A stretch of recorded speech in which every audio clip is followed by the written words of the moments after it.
10 दिन केव में फंसे रहने के बाद जब पहली बार रेस्क्यू डाइवर ने पानी से बाहर निकलकर लाइट जलाई तो सामने डरे और सहमे हुए लड़कों को पाया। ये लम्हा सिर्फ उन 13 लड़कों के लिए ही नहीं बल्कि रेस्क्यू डाइवर के लिए भी काफी खुशी का था। नदरन थाईलैंड में वाक़े थैम डुआंग केव के 5 किलोमीटर अंदर ये 13 लड़के पिछले 10 दिनों से बगैर खाने पीने के फंसे थे और ये किसी चमत्कार से कम नहीं था कि ये सारे अभी तक जिंदा मौजूद थे। फुटबॉलर्स के पेरेंट्स जो हाल से बेहाल केव के बाहर बैठे थे, जब उनको ये खबर मिली तो आखिरकार उनकी सांस में भी सांस लौट आई।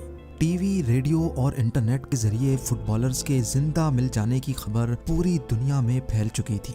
जहां सब लोग इस खुशी का जश्न मना रहे थे, वहीं उनको इस बात का जर्रा भी इल्म नहीं था कि इन फुटबॉलर्स को यहां से बाहर निकालने का टास्क इनके गले पड़ने वाला है। ज़ेम टीवी की वीडियोस में एक बार फिर से खुशामदीद। नाजरीन, इस वीडियो के पार्ट 1 में आपने जाना कि कैसे 12 फुटबॉलर्स और उनका कोच थाईलैंड में थैम लुआंग केव के अंदर जा फंसे। रेस्क्यू टीम को पहले दिन से लेकर 10वें दिन तक जिन जिन मुश्किलात का सामना करना पड़ा, वो सब आप इसी वीडियो के पार्ट 1 में देख सकते हैं।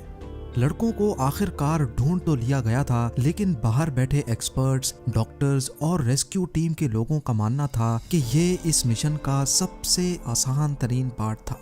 इन 13 लड़कों को यहाँ से सही सलामत बाहर निकालना काफी ज्यादा मुश्किल था। सबसे पहले तो लड़कों को खाना पीना दिया गया और फिर थाई आर्मी के एक डॉक्टर को गार के अंदर भेजा गया, जिसने लड़कों का मेडिकल चेकअप किया और उनको मरहम पट्टी भी की।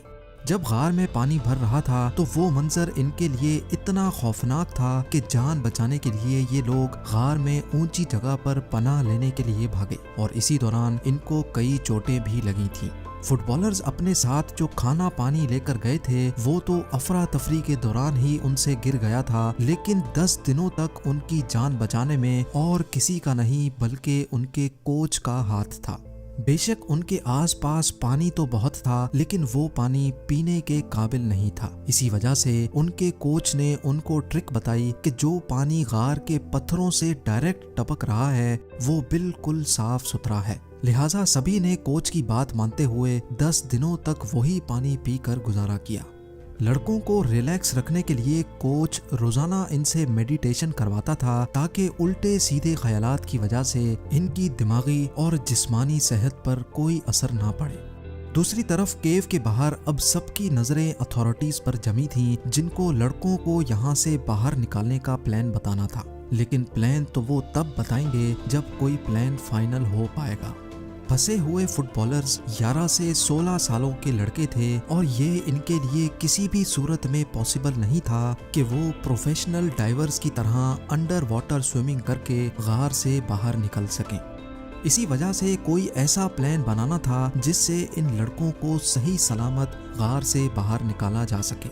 अथॉरिटीज ने पहाड़ के ऊपर से केव तक पहुंचने के लिए एक एस्केप शाफ्ट खोदने का प्लान बनाया। हेलीकॉप्टर के जरिए पहाड़ के ऊपर ड्रिलिंग इक्विपमेंट पहुंचाया गया और ड्रिलिंग का काम भी स्टार्ट कर दिया गया। लेकिन ये एस्केप शाफ्ट खोदना इतना आसान नहीं था जितना समझा जा रहा था, क्योंकि इसमें पूरा 1 महीना लग सकता था और 1 महीने तक लड़कों को गार में रखना भी खतरे से खाली नहीं था।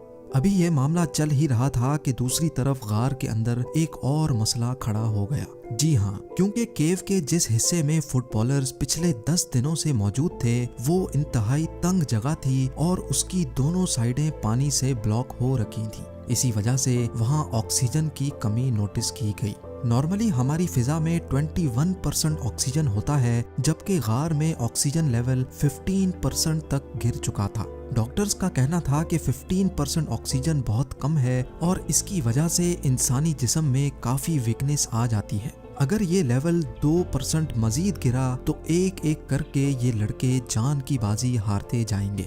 ये एक ऐसा मसला था जो बज़ाहिर नजर तो नहीं आ रहा था, लेकिन ये किसी भी वक्त भयानक रूप ओढ़ सकता था। इसी वजह से कैसे भी करके केव के अंदर ऑक्सीजन लेवल बढ़ाना बहुत जरूरी था। इसके लिए दर्जनों ऑक्सीजन सिलेंडर केव के अंदर लाए गए, जो कि एक काफी मुश्किल टास्क था।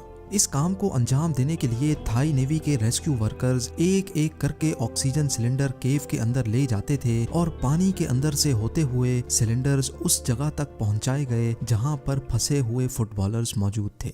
ये तरीका काम तो कर रहा था, लेकिन ये जानलेवा भी साबित हुआ। जी हाँ, रेस्क्यू ऑपरेशन के 14वें दिन समान कुनान, जो कि थाई नेवी का एक रेस्क्यू डाइवर था, वो रात के 1 बजे ऑक्सीजन सिलेंडर देकर जब वापस जा रहा था, तब पानी के अंदर ही अचानक उसने अपने आप को छोड़ दिया।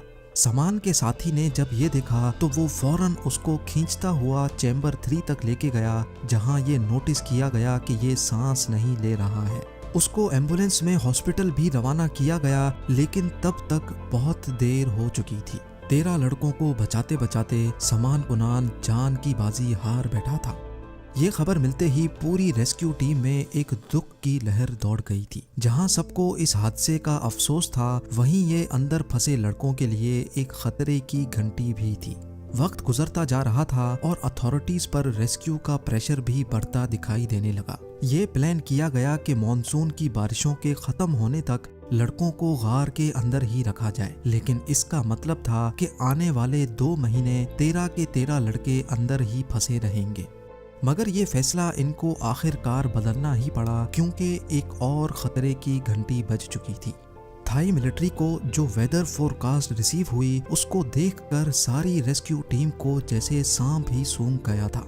वेदर फोरकास्ट के मुताबिक अगले हफ्ते नदरन थाईलैंड में एक और तूफान आने वाला था। अगर अब जरा सी भी देर की गई तो गार के अंदर जहां पहले ही इतना पानी भरा हुआ है, इस आने वाले तूफान में हो सकता है कि पूरी की पूरी गार ही पानी में डूब जाए। अब एक ही तरीका बचा था कि लड़कों को पानी के जरिए ही बाहर निकाला जाए। प्रोफेशनल रेस्क्यू डाइवर्स का कहना था कि लड़के छोटे हैं और ये पानी में जाते ही खौफ में आ जाएंगे और फिर उस खौफ के नतीजे में समान जैसा कोई और वाकया भी हो सकता है। लेकिन फिर रेस्क्यू के लिए एक ऐसा सॉल्यूशन दिया गया जिस पर सारी रेस्क्यू टीम एग्री हो गई। ये सॉल्यूशन था तो थोड़ा रिस्की, लेकिन चूंकि अब वक्त कम था और कैसे भी करके लड़कों को बाहर निकालना था। 10 जुलाई 2018 ये रेस्क्यू ऑपरेशन का 18वां दिन था। सुबह सवेरे डॉक्टर रिचर्ड हैरिस, जो कि एक केव डाइवर भी थे, वो लड़कों के पास पहुंचे और एक एक करके उन्होंने लड़कों को एनेस्थीसिया देना शुरू कर दिया। ये एनेस्थीसिया वैसे तो सर्जरी के दौरान दिया जाता है ताकि पेशेंट को नींद आ जाए, लेकिन इस केस में ये एनेस्थीसिया सिर्फ इतनी क्वांटिटी में देना था कि जिससे लड़कों को नींद ना आए पर उनका दिमाग किसी भी खतरे या खौफ पर रिएक्ट ना करे। एनेस्थीसिया देने के बाद लड़कों को फुल फेस मास्क पहनाया गया। ये फेस मास्क ऐसे डिजाइन था कि इसमें पानी तो नहीं जा सकता था, लेकिन ऑक्सीजन पाइप्स के जरिए वो आराम से सांस ले सकते थे। इसी कंडीशन में रेस्क्यू डाइवर पहले लड़के को पानी के जरिए लेके निकला। पानी का ये सफर आसान नहीं था, क्योंकि ये 1 घंटे का सफर था जिसमें रेस्क्यू डाइवर को ऐसी तंग जगहों से भी गुजरना था जो सिर्फ 2 फीट चौड़ी थी। एनेस्थीसिया की वजह से लड़का आधा नींद में था और अंधेरे पानी को देखकर उसको खौफ का कोई एहसास नहीं हो रहा था। आखिरकार फंसा हुआ पहला लड़का पूरे 18 दिनों के बाद चैम्बर 3 तक पहुंच गया था, जहां से एक हाई लाइन के जरिए उसको केव की एंट्रेंस तक पहुंचाया गया और वहां से फौरन उसको एम्बुलेंस में रवाना कर दिया गया। ये तरीका काम कर चुका था और ये खबर जानकर पेरेंट्स से रहा नहीं गया और वो खुशी के आंसू पूंछने लगे। इसी तरीके से एक एक करके सारे फुटबॉलर्स को आखिरकार खैर खैरियत से बाहर निकाल लिया गया। लड़कों को बचाते बचाते अपनी जान का नजराना पेश करने वाले समान कुनान की याद में उसका एक स्टैचू बनाया गया, जो अभी तक वहाँ मौजूद है। उम्मीद है जेम टीवी की ये वीडियो भी आप लोग भरपूर लाइक और शेयर करेंगे। आप लोगों के प्यार भरे कमेंट्स का बेहद शुक्रिया। मिलते हैं अगली शानदार वीडियो में।